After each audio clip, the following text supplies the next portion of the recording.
Oh, tarot. Beloved tarot. Junk food for the spiritual being who has no clue what is going on. Me being included. And how I love you, tarot. You started off as a table card game in like the 1870s. I could be wrong.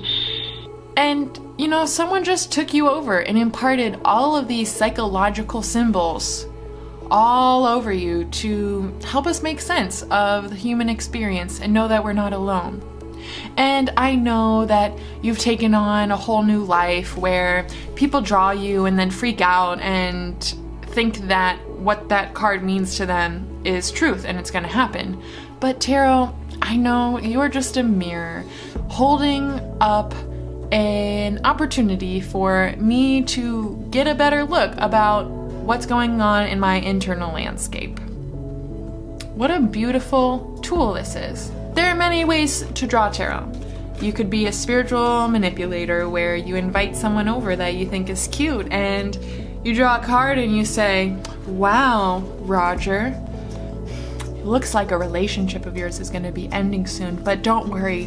The cards are telling me someone new's coming in. A true soulmate. Someone intuitive and funny and friendly, and she just loves fruit a lot. She just loves fruit.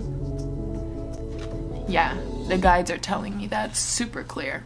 Then you have drawing tarot and freaking yourself out.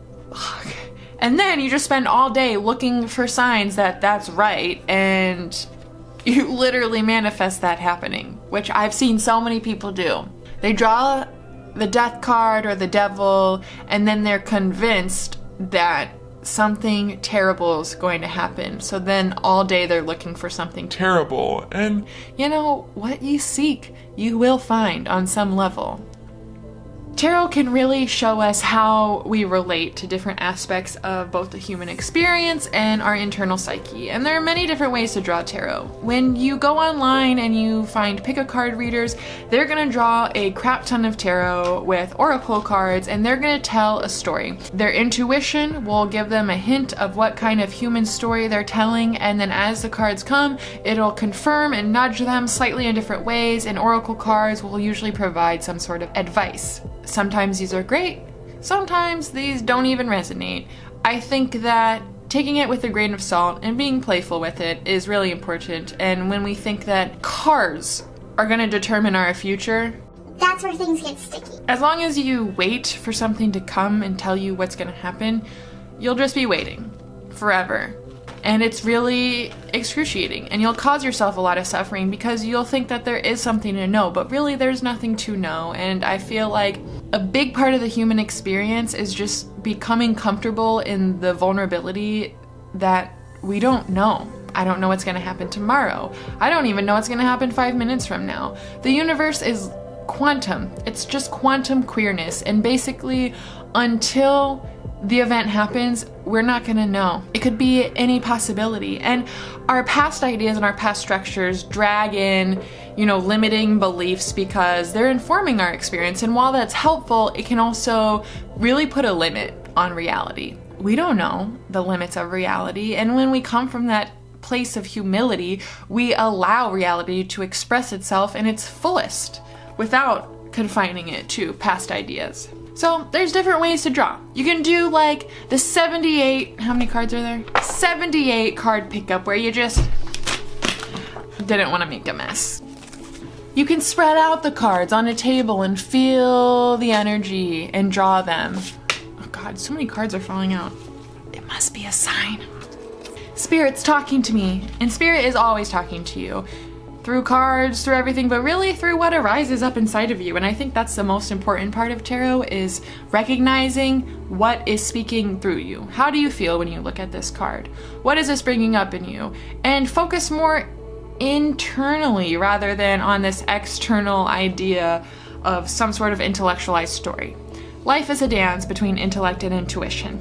That's good. That's a good thing to know. There's also the rap and pass, where you turn on some beats and you draw a card Hey, rest is good, it's not what you should. I'm living in the world of swords, and that's okay because I got my dreams on the front way, and everything else just falls back at bay. And then you pass it over to the next person, and they're rapping to the beat, and they draw, and they're like,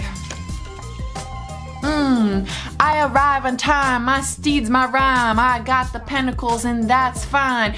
I love the sun, that's yellow and fun. Okay, I know these are really stupid, but it gets so fun when you have a bunch of creative people and you turn on a rap, music, freestyle, beat, and then you just go for it. You just express yourself freely, you don't put a cap on it, spontaneously, and that's one of my favorite ways to read tarot.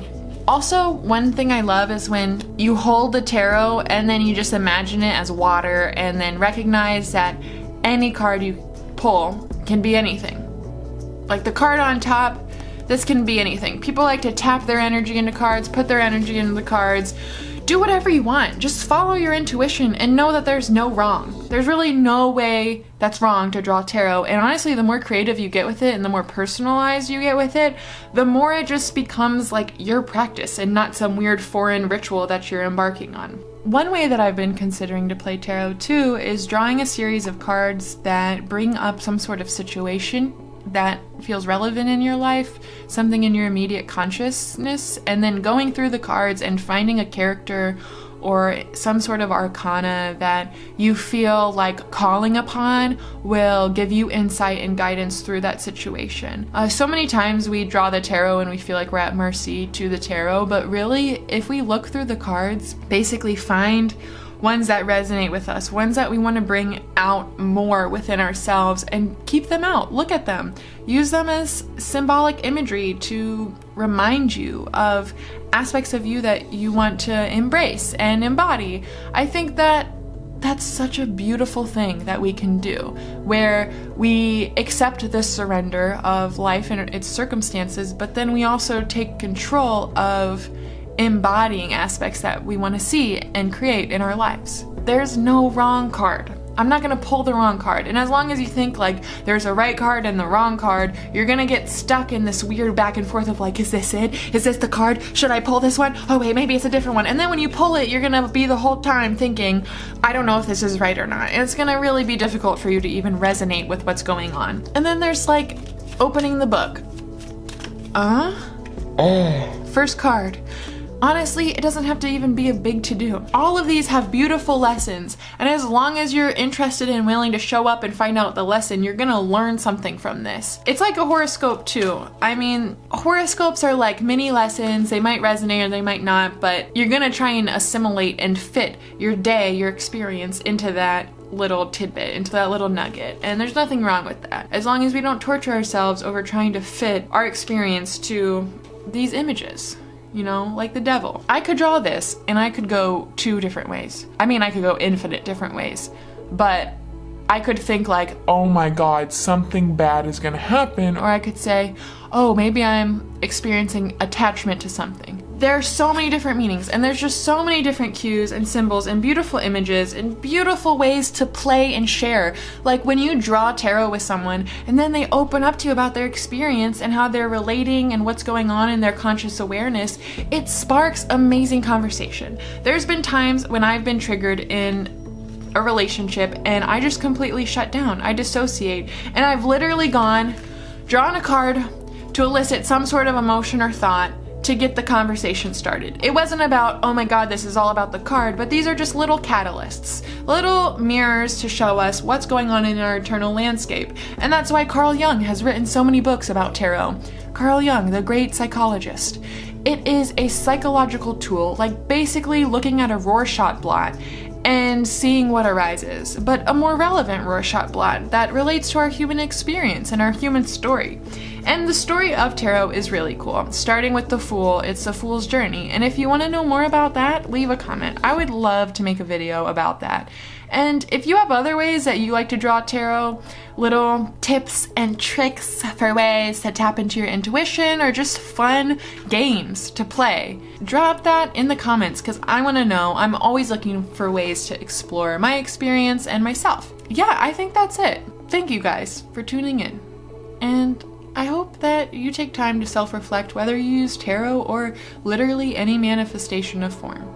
There's opportunities all around us to get to know ourselves better, and it's all about the intention that you put into it.